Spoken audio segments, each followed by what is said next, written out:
Olá, estamos aqui de retorno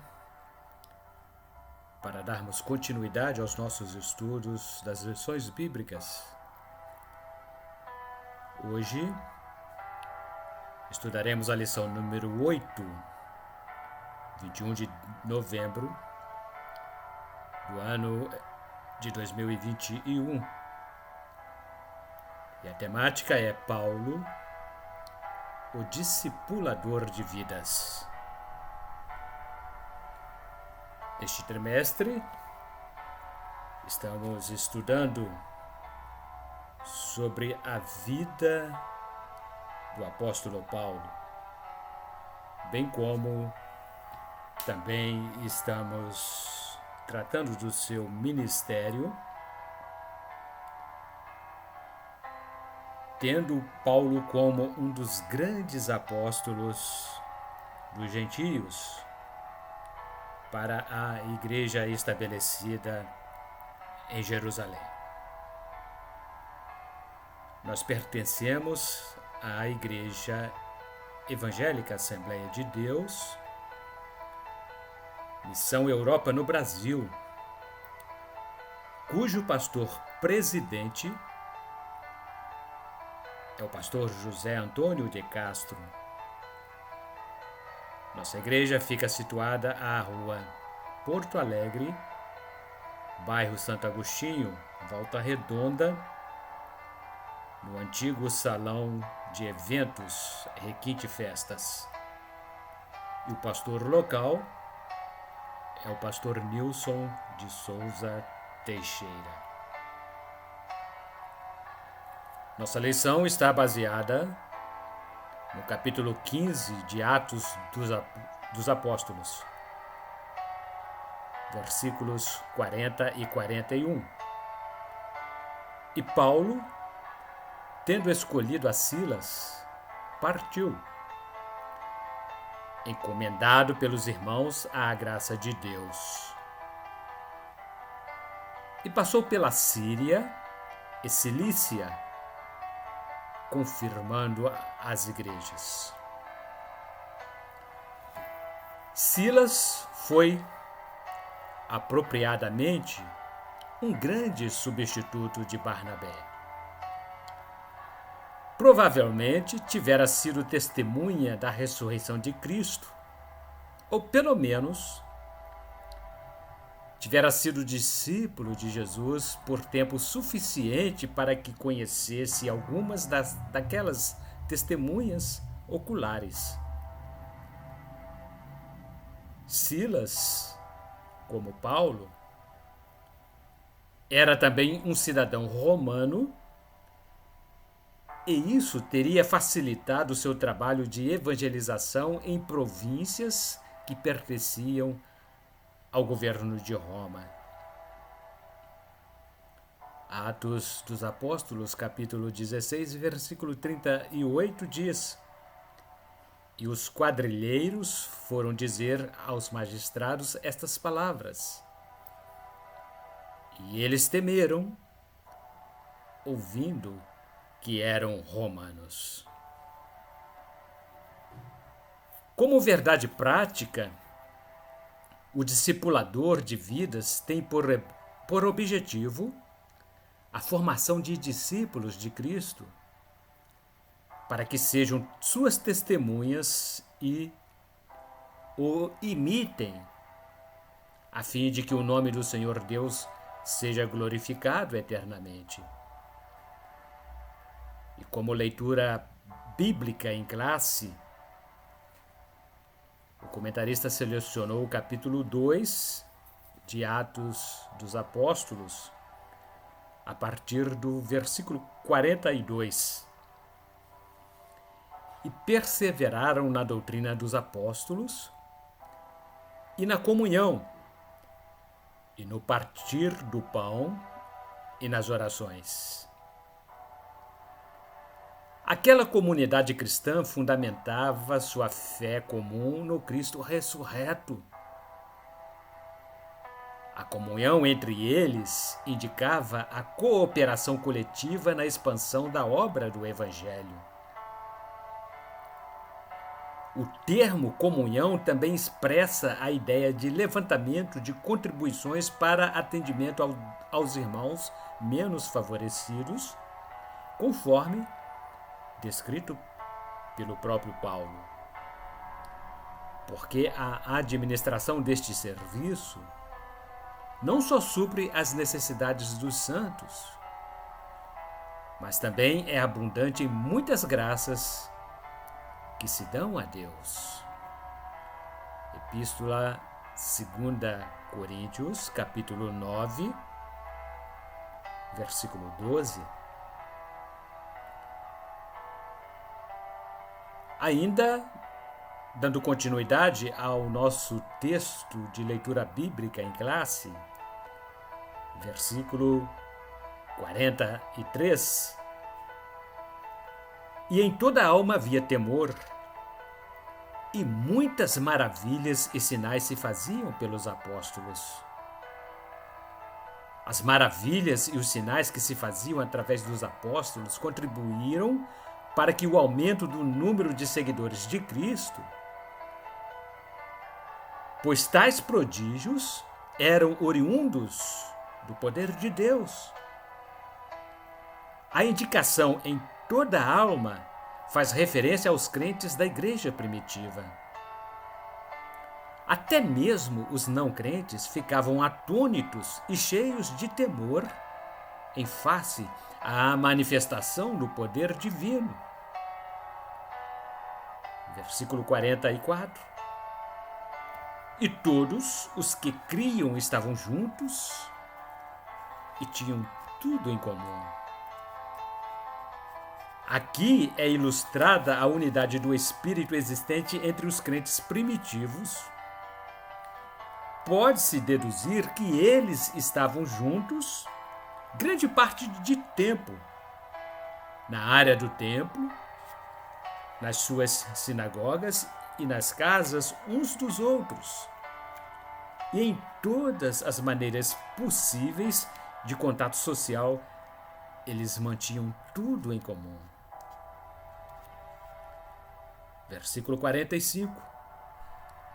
E vendiam suas propriedades e bens e repartiam com todos, segundo cada um havia de mister. Eles tinham todas as coisas em comum. Cada um participava de forma voluntária por causa do amor gerado em seus corações por influência do Espírito Santo. Versículo 46. E, perseverando unânimes todos os dias no templo, e partindo o pão em casa, comiam juntos com alegria e singeleza de coração. Partiam o pão em casa e comiam juntos com alegria. Observavam a ceia do Senhor, que era praticada de forma diferente da que hoje conhecemos. A ordenança da ceia era o elemento unificador na vida dos cristãos primitivos, pois todos se reuniam em torno da rememoração da morte e a ressurreição de Cristo, bem como sua segunda vinda. Os irmãos comiam juntos e com singeleza de coração, porquanto a vida de cada um havia assumido um novo propósito. Todos agiam com simplicidade de coração, e a simplicidade é uma das qualidades da pureza. Versículo 47. Louvando a Deus e caindo na graça de todo o povo, e todos os dias acrescentava o Senhor à igreja aqueles que se haviam de salvar. O ministério público de Jesus também desfrutou de grande simpatia do povo, ainda que muitos lhe fizessem forte oposição desde o princípio. Não obstante, tal como ocorreu com Jesus, o mesmo aconteceu com a igreja cristã primitiva. E agora, capítulo 20, versículo 1, ainda livro de Atos dos Apóstolos.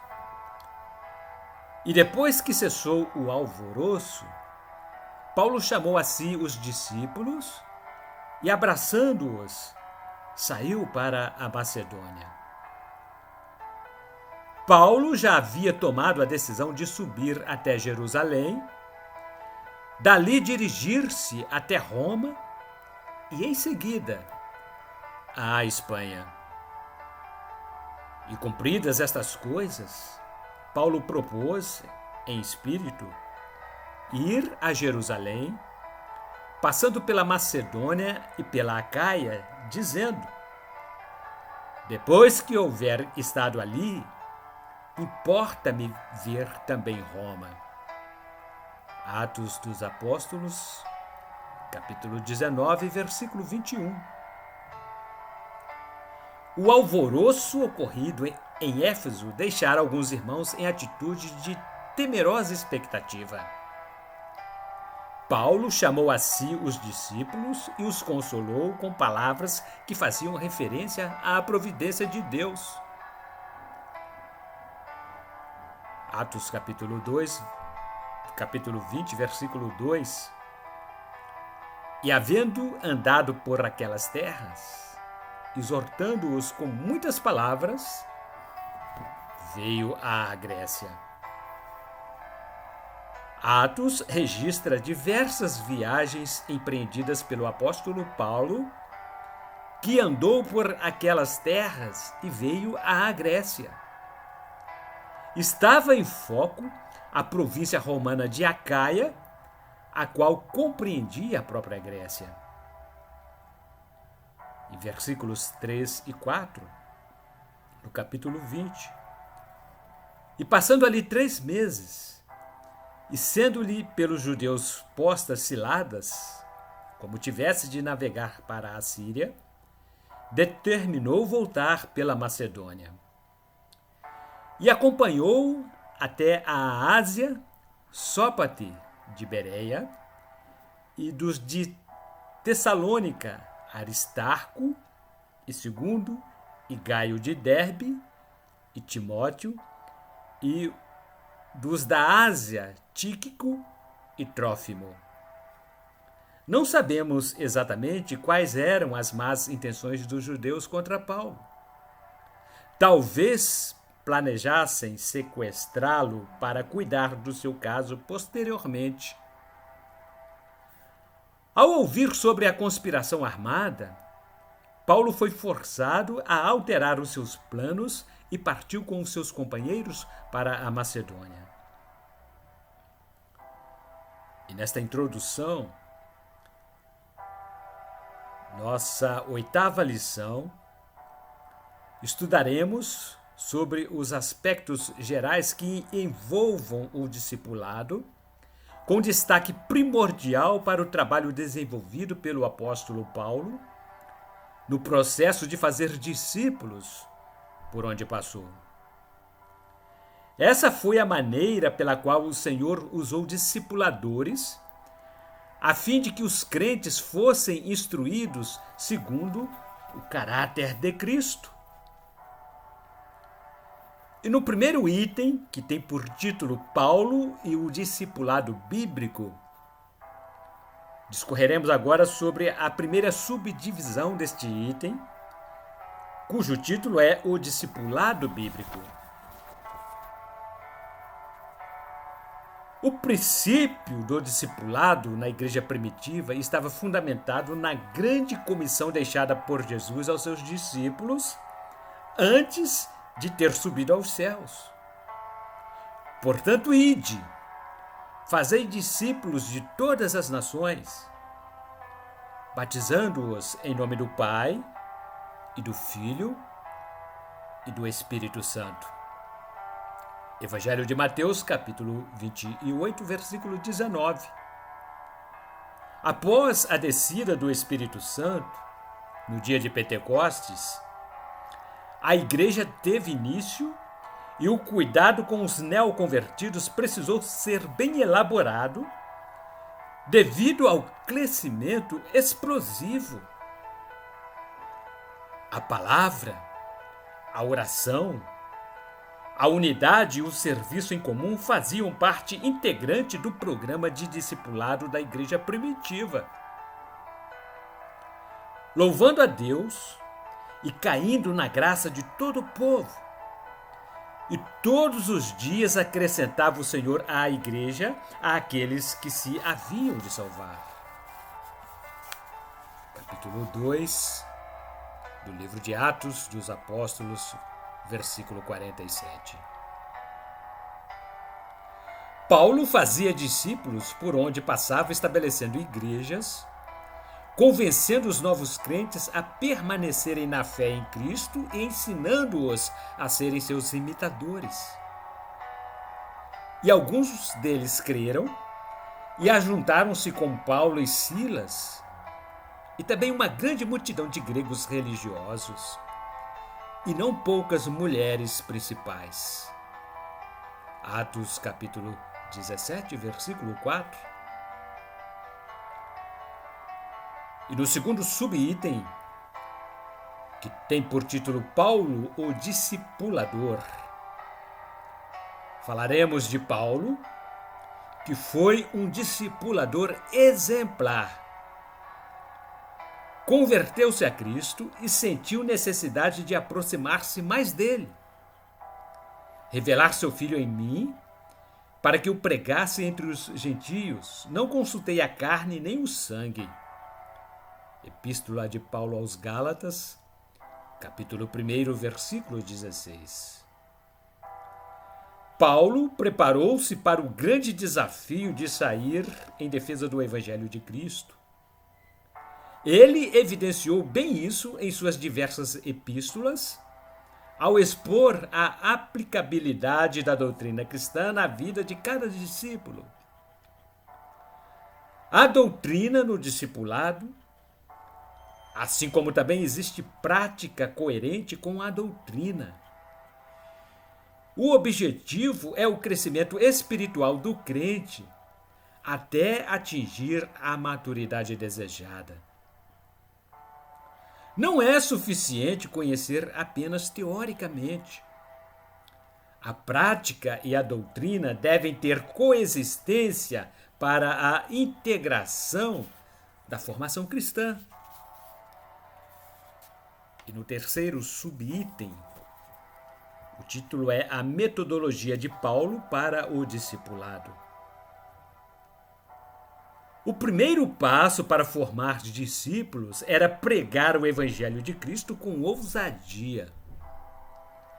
O Espírito Santo encarregar-se-ia para convencer as pessoas acerca da necessidade da salvação em Cristo.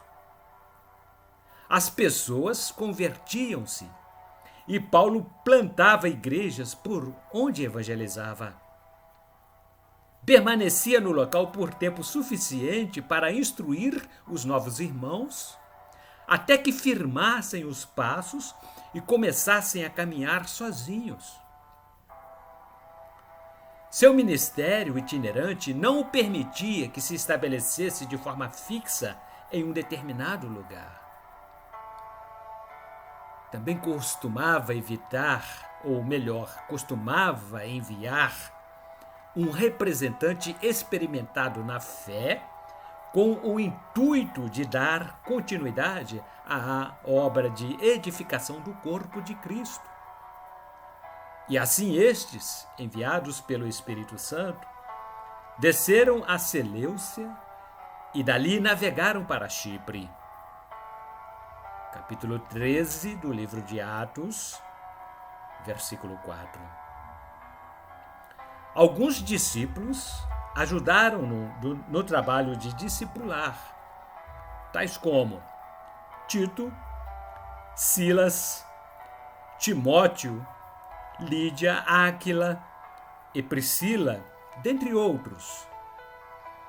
E Paulo, tendo escolhido a Silas, partiu, encomendado pelos irmãos à graça de Deus.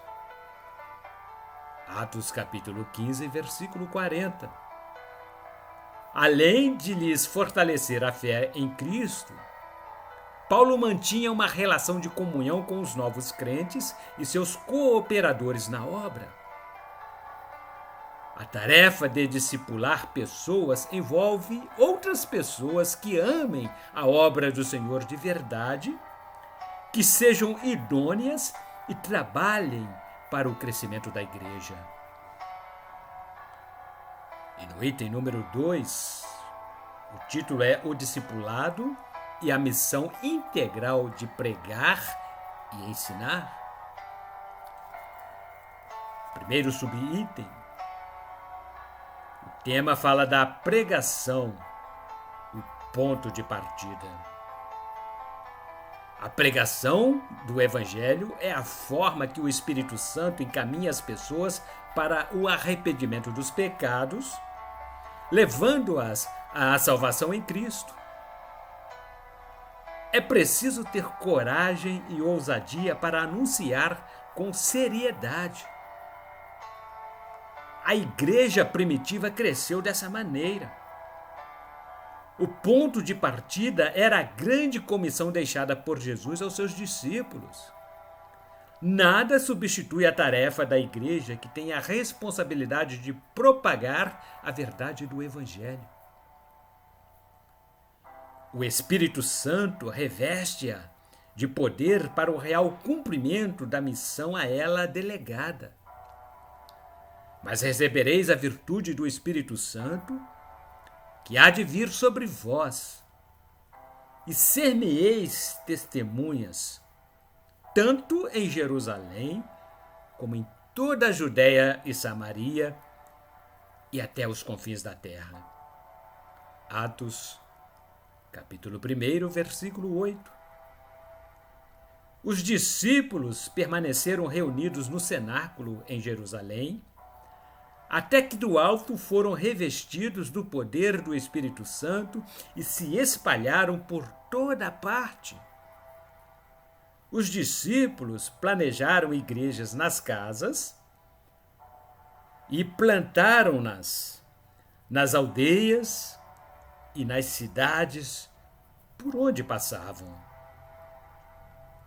O número de crentes multiplicava-se a cada dia. Louvando a Deus e caindo na graça de todo o povo, e todos os dias acrescentava o Senhor à igreja aqueles que se haviam de salvar. Capítulo 2 de Atos dos Apóstolos, versículo 47. No subitem número 2, o título é O Ensino, Fazer Discípulos. Quando as pessoas convertem-se a Cristo, inicia-se o trabalho de discipular pessoas. A conversão é fruto da semente lançada. Quando cuidada adequadamente pelos discipuladores, a semente germina, cresce e dá muitos frutos. Assim aconteceu no dia de Pentecostes. Pedro levantou-se entre os 120 que foram cheios do Espírito Santo e apregoou o nome de Jesus com a autoridade dada pelo Espírito Santo. Quase 3.000 almas converteram-se a Cristo.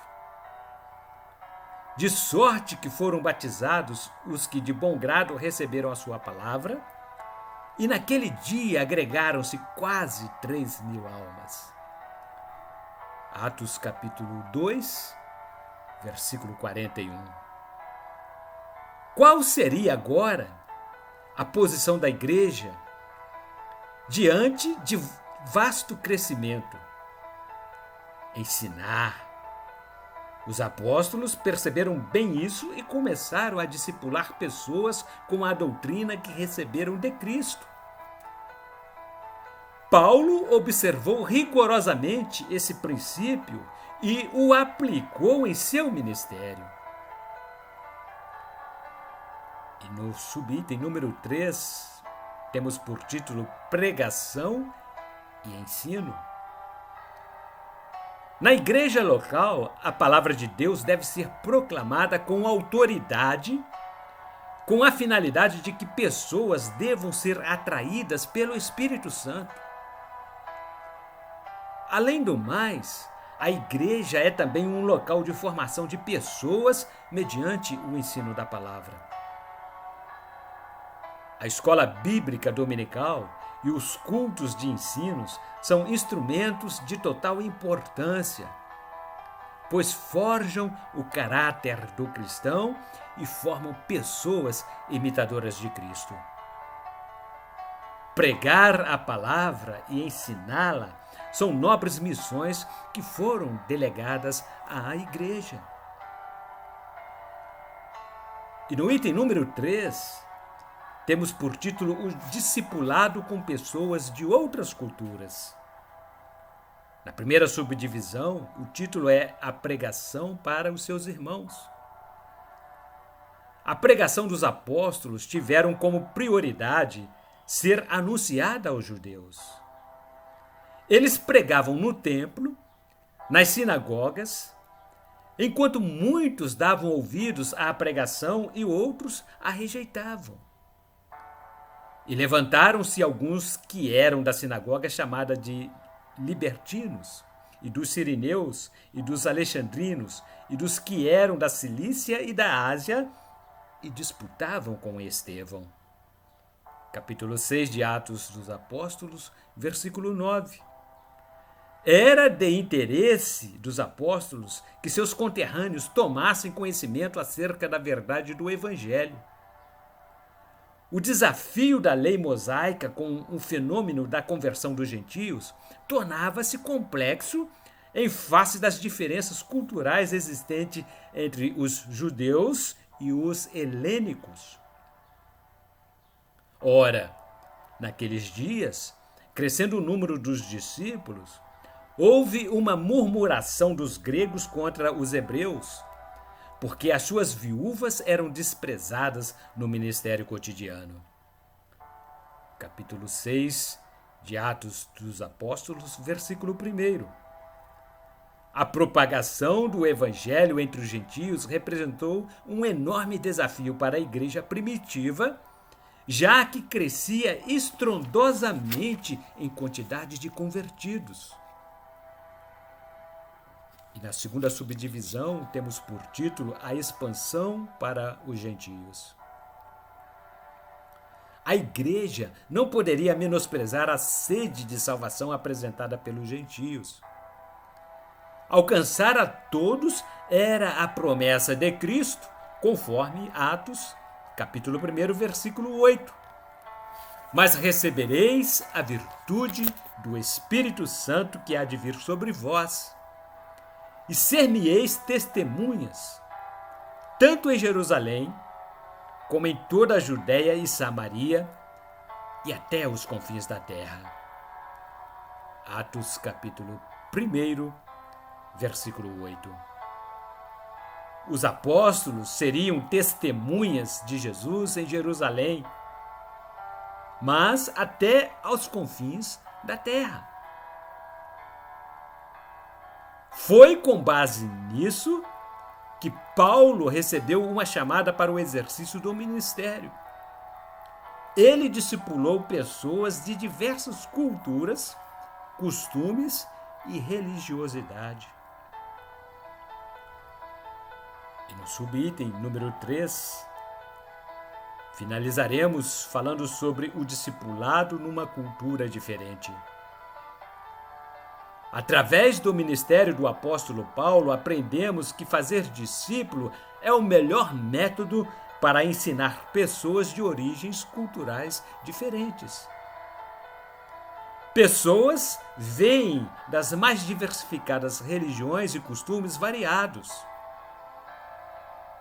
Muitos desses casos são incompatíveis com a vida cristã. À medida que absorvemos a verdade do Evangelho, nossa maneira de pensar sofre mutações e passamos a almejar coisas mais nobres e nossas ações passam a glorificar o nome do Senhor. o que também aprendestes e recebestes e ouvistes e vistes em mim, isso fazei, e o Deus de paz será convosco. Epístola de Paulo aos Filipenses, capítulo 4, versículo 9. E concluindo os nossos estudos de hoje, chegaremos à ideia de que o verdadeiro discipulado leva em conta a pregação do Evangelho e o ensino da palavra. Interagir com pessoas de diversas culturas é o grande desafio que precisa ser superado pelo discipulador.